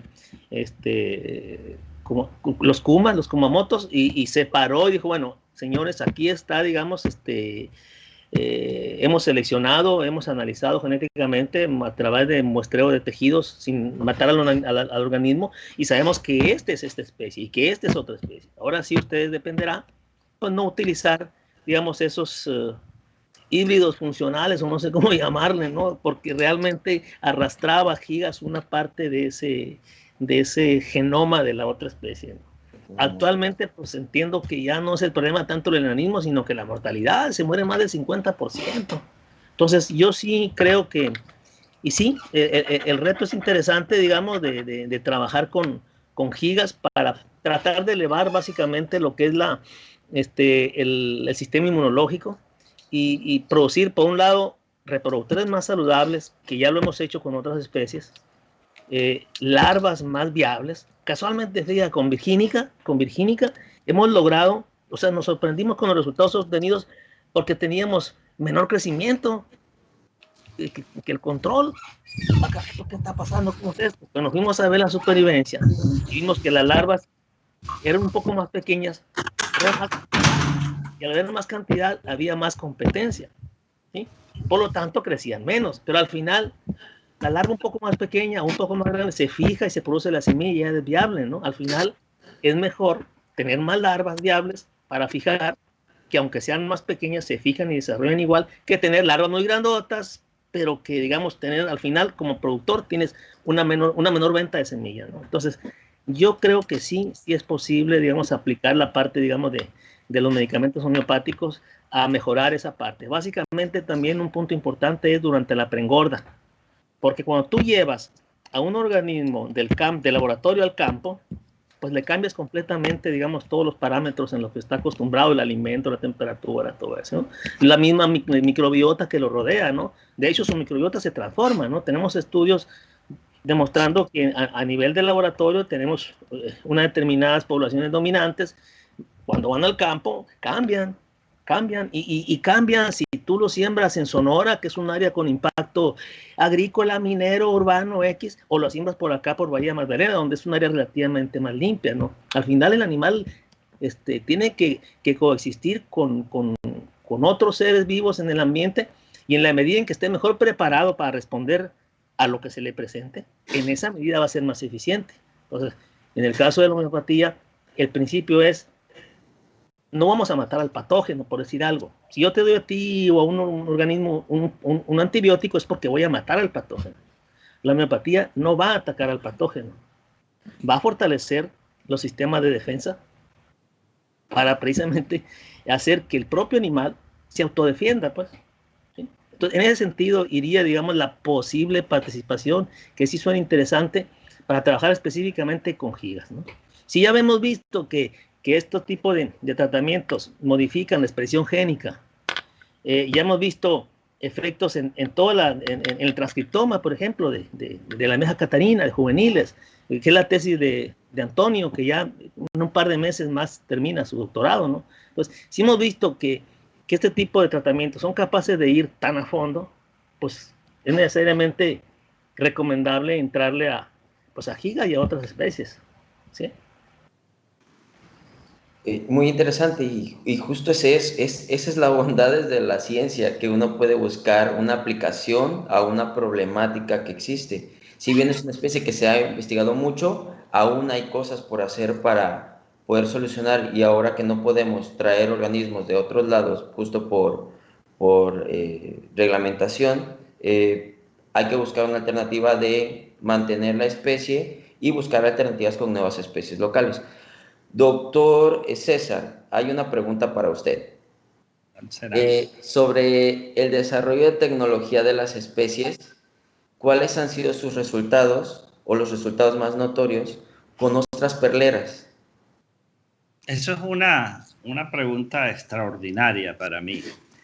Yo creo, y hablando de ostras perleras, inclusive de abulón, tienen que tener en cuenta una cosa. Que ostras perleras tiene la dualidad de producción, y el abulón también. No es las perlas, sino el consumo de la carne, de los cuales los mexicanos no están mucho, aunque comen el callo de hacha, pero es que las terias que yo me como aquí en Ecuador son extraordinarias. Yo quizás le he hecho la culpa un poco que eso es subtrópico y que aquí es trópico, y que de repente allá uno se come un animal de muchísima mayor edad que la de aquí. Eso quizás sea eso, ¿no? Pero yo recuerdo cuando estuve haciendo en Canadá mi doctorado, cuando fuimos a la isla del Príncipe Eduardo y el agua estaba a 3 grados y eran en verano. Yo les dije que yo no sabía bucear ni nada de eso, porque yo no me quería meter en el agua a 3 grados. Pero trabajamos con placogentes magellánicos. Entonces, y yo veía que ellos cogían, hacían las mediciones y tiraban los tejidos y se quedaban con lo que se llamaba el coral, que es la gónada y el músculo. Y yo le dije, no, tiro los tejidos, dame acá todo eso, que yo voy a hacer un arroz. Hice un arroz con un gusto extraordinario. Pero cuando nos íbamos a comer el tejido, eso era un chicle. Era durísimo. Pero eran animales 16 años. Las vieiras que yo había trabajado eran de 7 meses, de 8 meses, etc. Quizás eso va por ahí el tiro, que la teria tiene muchísima más edad ya que aquí. Pero en realidad una teria de 4 centímetros tiene una relación carne-concha extraordinaria. Y se consumen, yo nada más le digo, pónganlo ustedes a 15 golpecitos de microondas y se la comen. ¿Ok? Más nada. Ok. Entonces, las ostras perleras, ¿cuál fue yo creo que, mira, nosotros estábamos produciendo ostras perleras, la tecnología para producir semillas y también de cultivo, bueno, para las comunidades. Pero el objetivo principal que estábamos nosotros, ¿verdad?, era para la restauración. Desde las ostras perleras, en este caso pintada en bricata, fue el primer banco sobreexplotado y extinguido de toda América, porque por ahí comenzó la cosa. Colón comenzó por ahí, buscando a esa especie. Por eso que nosotros le llamamos la especie de la transculturización de las Américas, pintada en bricata, porque venían a buscar las perlas. Y por las perlitas estamos todos aquí, unos son más blanquitos y otros no sé, pero se mezcló todo, ¿no? Pudo ser de otra manera, pero la historia fue así. Y las perlas fue la que dio después más dinero para ir a buscar oro y para ir a buscar especies y otras cosas. Pero fue por ahí por las perlas. Y fue por allá, por Venezuela, por lo menos en el continente, ¿no? En esa isla, la verdadera isla de las perlas, que es Cubagua, cerca de Margarita, que Margarita es perla en latín, ¿no? Pero bueno, no están tan devastadas tampoco las poblaciones, todavía siguen habiendo poblaciones de ostras perleras, muchísimo más que en México, porque ahí sí las devastaron, ¿verdad? Pero sí habían. Entonces nuestro objetivo era las dos cosas, y lo que queríamos hacer en el Golfo de Cariaco, el producir la tecnología de producción de semillas, que es para mí hoy en día de las especies que yo he trabajado la más fácil de trabajar.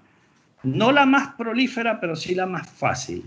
Tienen una fijación, nosotros teníamos sobrevivencia, y te lo pueden decir ustedes, del 45% por fijación.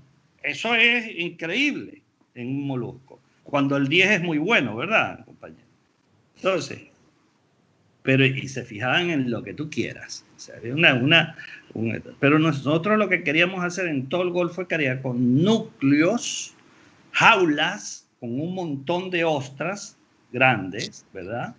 Para poder que ellas puedan ir desobando todo el año, porque desova casi todo el año, y recuperándose pues las poblaciones.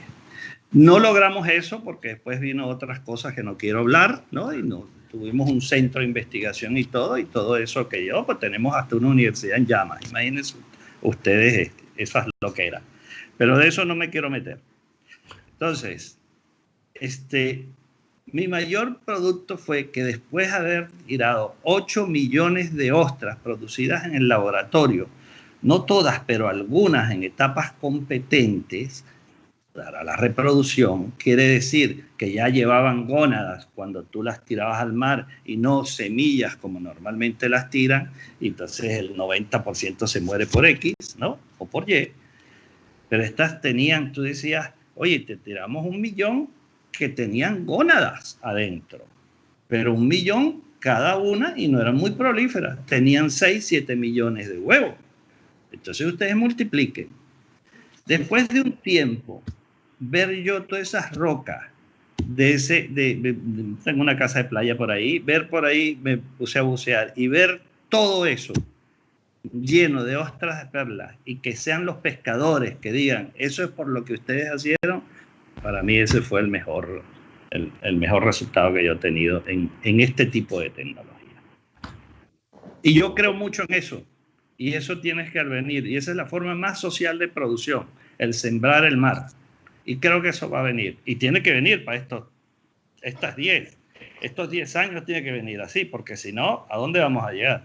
Acuérdense que 2030 llegamos a la máxima y ya empieza a disminuir la población, por lo menos la aceleración de la población. Entonces, probablemente será más fácil, ¿verdad?, producir alimentos. Ahí tendrá que haber una agenda 30, 40 o 30, 50 con otras estrategias. Esperemos nosotros llegar ahí. Claro, estrategias distintas, los métodos de cultivo se han diversificado. Este que nos plantea es un sistema sustentable, incluso ecológico, de repoblación, de control. Tenemos otras alternativas, ahora la integración de los sistemas multitróficos, donde los moluscos están jugando un rol muy importante, que ese no hemos tenido la oportunidad de tocarlos, y hay una pregunta por ahí acerca de su opinión acerca de los sistemas multitróficos.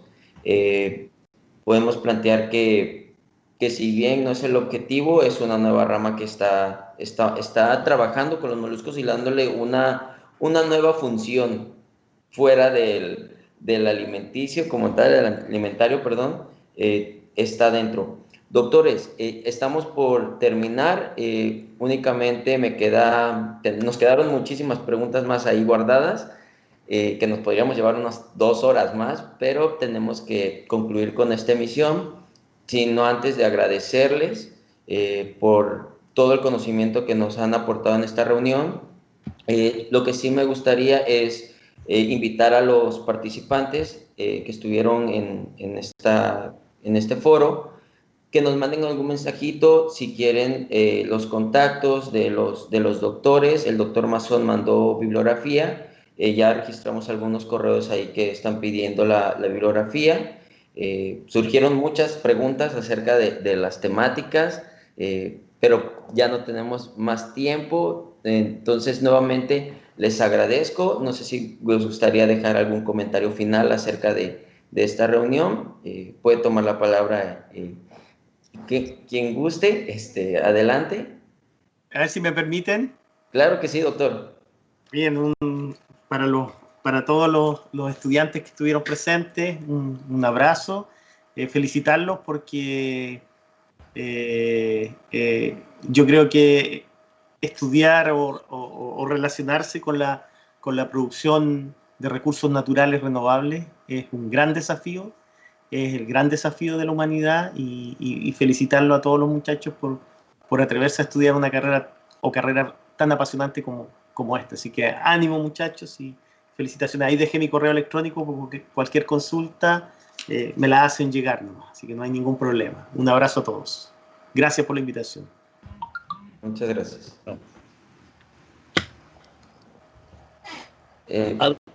Bueno, ¿algún comentario adicional? Ya nos vamos a retirar. Agradeciendo, Andrés, por la invitación. Evidentemente, pues sí, en el caso del tema con lo que me involucraste a mí, pues sí, es un tanto polémico, pero pues vamos avanzando y creo que seguiremos avanzando. Se me olvidó comentar que actualmente tenemos un proyecto de cooperación internacional con Panamá, con la SRE, con las Relaciones Exteriores y la Agencia Mexicana de Cooperación Internacional para el Desarrollo, precisamente para evaluar homeopatía en moluscos bivalvos, en la producción de semillas de moluscos bivalvos en Panamá. Desgraciadamente, por la cuestión de la pandemia, pues tenemos que estar en la distancia. Ya les envié por DHL los tratamientos, los medicamentos, los diseños experimentales, y cabe la posibilidad de poder ir para allá, ¿no? Otra cosa que quería comentar, que es, no sé si será del todo acertado de mi parte, pero yo a menudo comento que cuando se habla de pesquería, para mí la pesquería pues no es producción, totalmente producción, pero cuando hablamos de acuicultura, sí hablamos de producción, es producción acuícola, que implica producción de semillas, siembra, todo el proceso que se da en la agricultura. Digamos, la pesca para mí sigue siendo como, no sé, como la caza, como la cacería en los tiempos antiguos, ¿no? Comparada con la ganadería. Entonces, cuando hablamos de acuicultura, sin ofender a los pesqueros, que por supuesto pues tienen su enfoque y no lo voy a discutir, la acuicultura para mí es producción y hay que dedicarse, hay que meterle, hay que investigarle, y qué bueno que haya gente interesada en este tema. Muchas gracias, doctor. Bueno. ¿Cuánto me queda? ¿1 minuto? ¿2 minutos? Sí. Bueno, gracias por compartir, por compartir estas inquietudes con los colegas y con ustedes. Gracias a la Universidad de Baja California Sur, ¿no? Que sé que fue quien gestionó todo esto. Mire, yo escogí unos objetivos de desarrollo de la Agenda 2020, y si tú lo englobas en lo que es la producción de moluscos, y aquí los compañeros, para que hacerlo más rápido, hagan así que sí con la cabeza de cada uno de los objetivos o que no, y ya verán que sí, que los moluscos tienen una prioridad, pues, de atención. Entonces, primero es poner fin a la pobreza. Claro que sí se puede coayudar en eso. Poner fin al hambre. En la utilización de género, la mujer es la que en las comunidades es la que produce más, lo sabe ya el amigo Masón. Crecimiento y empleo, se puede crecer con crecimiento. Producción y consumo, por supuesto. Cambio climático, pues una de las maneras de combatir todo este tipo de cosas, pues con la producción. Recursos y ecosistemas marinos, pues ahí está la atención de todos ellos, ¿no? Y la biodiversidad. Los moluscos bivalvos son bioingenieros, construyen casas para los demás. Donde hay cultivos, hay mayor biodiversidad. Así que tienen mucha más asociación con estos objetivos para la producción. Gracias nuevamente, y cuando ustedes quieran, pues estoy a disposición para seguir en este tipo de temas. Muchísimas gracias, doctores, y les recuerdo a todos los que nos están viendo que el próximo martes a las 12 del día, horario de La Paz, vamos a tener la sesión de crustáceos. Vamos a tener investigadores también del CIBNOR y investigadores desde España, así que están atentamente invitados. Y muchas gracias nuevamente, y nos despedimos con esto. Gracias a todos. Gracias. Chao, gracias. Un abrazo. Chao.